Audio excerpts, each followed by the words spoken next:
تو اس حدیث سے ظاہری طور پر پتہ چلتا ہے کہ اللہ رب العالمین اس ذکر کو پڑھنے والے کو ہر زہریلی چیز کے ڈنک مارنے سے، ہر زہریلی چیز سے اللہ رب العالمین محفوظ رکھے گا، اور اسے کوئی زہریلی چیز ڈنک مار نہیں سکے گی، کاٹ نہیں سکے گی۔ اور اس بات کا بھی احتمال ہے کہ اگر خدا نخواستہ اگر کوئی چیز کاٹ لے زہریلی چیز، تو اس کو نقصان نہیں پہنچے گا۔ اور اس دوسری بات کو امام ترمذی نے سہیل بن ابی صالح کے حوالے سے جو قصہ نقل کیا ہے اس سے تقویت ملتی ہے کہ اگر کاٹ بھی لیا تو اس کاٹنے کا نقصان یا اس کی تکلیف یا اس کا درد اور الم اس بندے کو محسوس نہیں ہوگا۔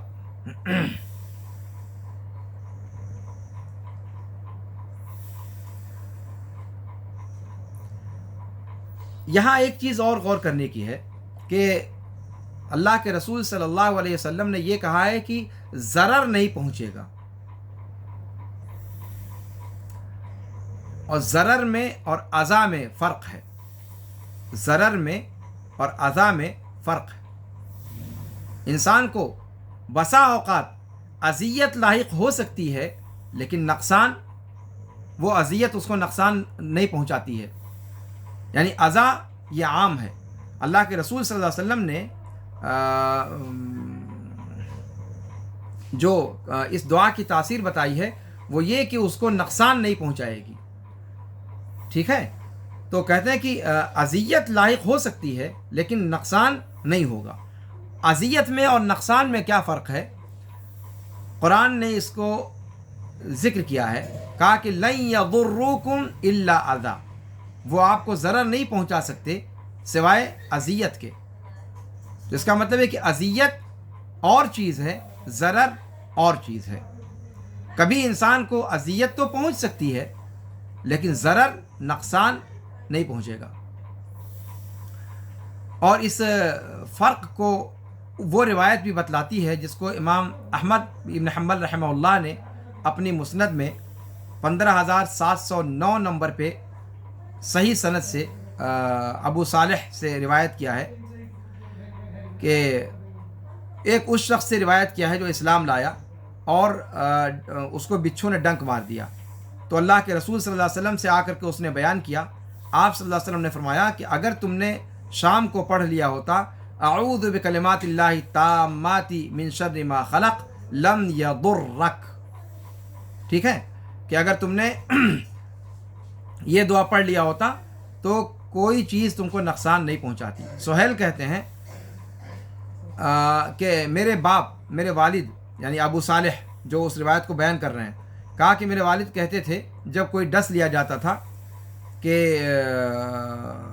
پوچھتے تھے کہ کیا جس کو ڈنک مارا ہے اس نے یہ دعا پڑھی تھی شام کو؟ اگر گھر والے کہتے تھے کہ ہاں پڑھی تھی تو وہ مطمئن ہو جاتے تھے، گویا وہ یہ سمجھتے تھے کہ وہ ڈنک مارنا اس کو نقصان نہیں پہنچا سکتا۔ اور مسند کی تحقیق کرنے والوں نے اس روایت کو صحیح کہا۔ اس کا مطلب یہ کہ ڈنک مار سکتا ہے، اور ڈنک مارنے کی جو اذیت ہوتی ہے وہ اذیت برداشت کرنی پڑ سکتی ہے، لیکن اس بندے کو اس زہر کا کوئی نقصان اور ضرر لاحق نہیں ہوگا۔ اس کا مطلب ضرر میں اور اذی میں فرق ہے۔ شیخ احمد عبد الرحمن البنا رحمہ اللہ کہتے ہیں اسی روایت کے تعلق سے بلوغ الامانی من اسرار الفتح الربانی کے اندر 13ویں جلد صفحہ نمبر 236 پر وہ کہتے ہیں کہ سہیل ابن ابی صالح، سہیل اپنے باپ سے جو باتیں بیان کرتے ہیں اس سے یہ پتہ چلتا ہے کہ ان کے والد یعنی ابو صالح اس حدیث سے یہ سمجھتے تھے کہ جو بندہ اس دعا کو پڑھ لے وہ کسی زہریلے جانور سے ڈنک مارا نہیں جا سکتا، کوئی زہریلا جانور اس کو ڈنک نہیں مار سکتا، اور اگر خدا نخواستہ مار بھی دے اور یہ بندہ اس دعا کو پڑھے ہوئے ہے تو اس کا زہر اس کو نقصان نہیں پہنچا سکتا۔ اور یہی بات جو ہے ابو صالح کی قول سے سمجھ میں آتی ہے۔ تو گویا اس ذکر کی اہمیت اور اس دعا کی اہمیت یہ ہے کہ جس نے اس کو سر شام